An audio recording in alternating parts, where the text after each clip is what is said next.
Welcome to Fortress of Faith with Tom Wallace, calling North America to repentance and revival.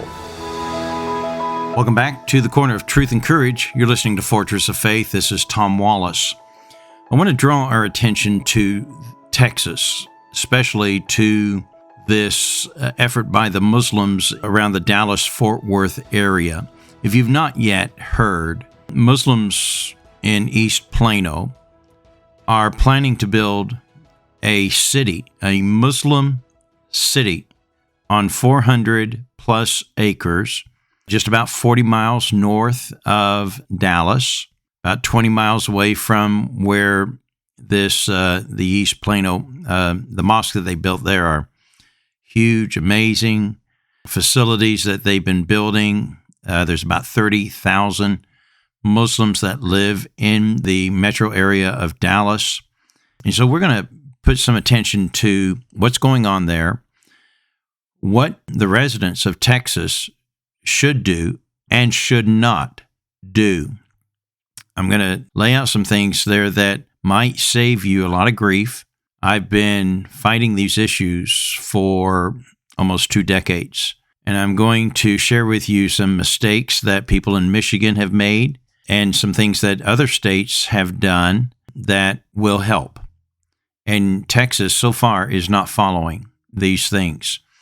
And they're very vulnerable to what's about to happen. Now, a little bit of background on me in case you don't know.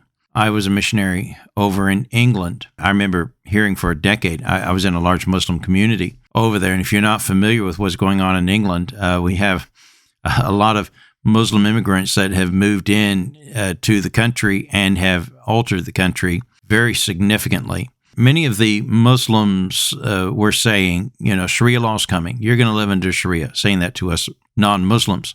And I thought I was pretty up on Islam back then and the issues, and apparently I wasn't. I knew enough about Sharia to think, no way possible would we ever, here in England, allow Sharia law. Now, maybe if there's a war and they win and we're all dead, then yeah. But no way is that going to happen. I was wrong. September 14, 2008, the Telegraph newspaper in London announced that 7 Sharia law courts were opening with the government's backing. Now, there's a long story behind all that, and I don't have the time to get into it in today's broadcast. But we're going to cover some information over the next couple of days because I just can't cover it all that you need to know for in Texas, what you need to do. Know this, first of all, it wasn't the terrorists that brought Sharia law to England. And by the way, those 7 cities, one of those cities was my town, and it was the headquarters for all the Sharia courts. 5 miles from my church is the headquarters of the Sharia law courts in Britain. There's over 100 of these councils operating. Let me explain quickly what it means and doesn't mean. It doesn't mean that all of England lives by Sharia law, but it does mean that England said to the immigrants that were Muslims, you don't have to live by our laws. We're going to capitulate to you, and we're going to let you have your own foreign laws in our land, and we will enforce what you pass. It's only limited to civil law. But we're only doing it because the truth is we're afraid of you and we don't want the riots. We don't, we just want you to be happy. Please don't give us grief. And that's why they did it. And they wore them down. They wore down the Brits, and the Brits capitulated like they normally do and appeased and gave them their Sharia law courts. Has it helped the country? Absolutely not. Creates great confusion and great problems because you have 2 standards of laws. There's no country that's going to survive that, and eventually it will bring down it will be the death to Britain unless they fight it and fix it. But if they do, the Muslims aren't going to give it up easily. There'll be bloodshed, I guarantee you, and we're seeing that already in the country. Long story. Okay, now let's return to America. What do we need to do about this? As I've been speaking and talking about this on my radio program now for almost 15 years, we've been on the radio now. A lot of attention was in Dearborn back in those days, we started seeing David Wood and Abel Qureshi they were arrested on the streets there in Dearborn, Michigan, for witnessing, for handing out tracts, literally handing out tracts to Muslims in the Arab festival. They were arrested. Now, eventually, they sued, and their organization, Acts 17, was paid over $100,000 as a settlement for the false arrest that was done on American streets when they tried to apply Sharia law there.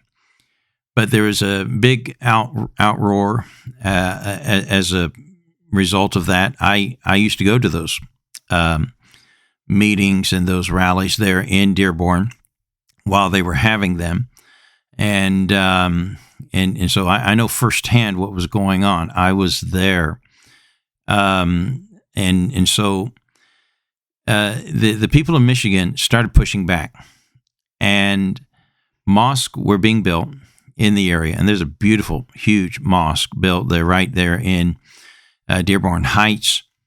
They're on the Ford Boulevard, and more mosques were being built as Muslim immigrants were moving in. And so some cities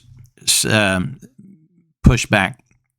One city in particular was Sterling Heights, and the city refused to give them planning permission.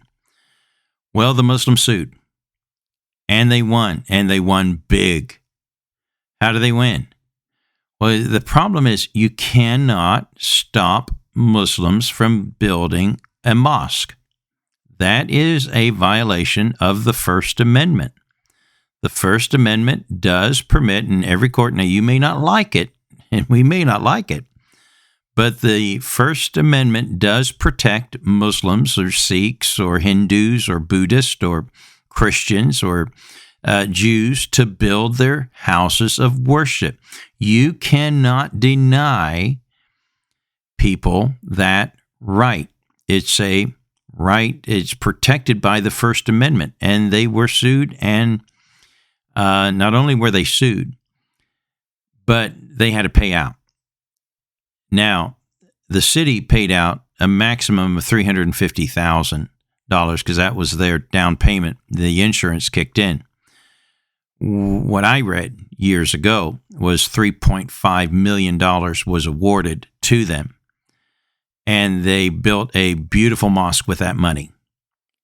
And so if you want to help Muslims build these mosques, go ahead and try to block them, because they're going to beat you in the courts, and they know they can't because the law is on their side. And so you cannot block them. You just have to accept that. Now, with this city, Epic City, there may be some angles that might prevent them from doing it. And we'll get into that here in a moment. And by the way, if you're listening to our broadcast, we are in Dallas, Fort Worth. Our broadcast is there. And so we're hoping that listeners that are listening to us today will listen carefully to this broadcast. You can always re-listen to our material on our website, fortressoffaith.com, fortressoffaith.com. We're also on YouTube, on our channel there, and we're also on Spotify. And so share this broadcast with your friends and encourage them to listen over the next couple of days, because I'm going to lay out for you a recipe of do's and don'ts, okay? So one of the first don'ts is don't try to illegally block them because you don't like it. As a city council, treat them just as fairly as you would a Christian church wanting to build a church building. If not, you're going to end up paying out, and I don't think many people in your city are going to like that, okay? Now, here's another mistake, and already Governor Abbott has made it, and I don't think he realizes it. He came out and said, Sharia law is not allowed in our state. They're not going to be allowed to have this city and practice Sharia law. That's not allowed in my state. Learn the lesson of Oklahoma. Oklahoma got, and by the way, there's another example. I'm backtracking, forgive me. In Troy, Michigan, they made the same mistake and they paid out big. So there's 2 cities that paid settlements there, and the Muslims cleaned out these cities to build their mosque because these cities made a mistake. Okay, Oklahoma. Oklahoma passed a state law. It was State Question 755. It was called Save Our State Amendment back in 2010. And 70% of the voters voted and passed overwhelmingly and was signed into law, banning Sharia law in the state of Oklahoma. And everyone cheered and thought, great, we're not going to allow this foreign religion, this religion of Islam that teaches hatred and genocide of the Jews and the sword, the jihad, and all that kind of stuff. It's never going to come to our state. And they thought that they patted themselves on the back thinking we did a great job. Well, they didn't. Because the Muslims then sued the state in federal court for a violation of the First Amendment rights. And they argued, saying that we Muslims cannot practice Sharia law is saying we cannot practice our religion. And that is a violation of our First Amendment rights. And they sued the government, the state government of Oklahoma, and won, because it was passed in federal court. Yes, this is a violation of their religious rights. And so the state of Oklahoma had to overturn that law, because it stated that Sharia law would be banned from our state. So that now raises the question, what can a state do? I mean, if we don't want Islam in our state, if we don't want them having Sharia law practiced in our state like they're doing over in England, how do we stop this? What do we do? Well, the good news is there is a way, and we can say thank you to the state of Tennessee. Tennessee was the first state to pass a bill that is known as the No Foreign Laws Bill. And I don't have the time in today's broadcast to break all that down for you, so we're going to pick up on this in tomorrow's broadcast of some of the things that we should do. So a couple things, again, just to kind of recap. Don't do, number one, don't try to pass a bill, a law to ban Sharia law. You're going to lose in federal court.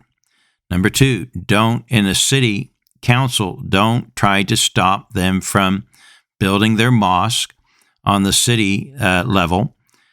Treat them just like you would any other religious institution. If not, if they find that you're discriminating against them, you're going to be paying for their beautiful mosque to be built, because they're going to sue you and win in court.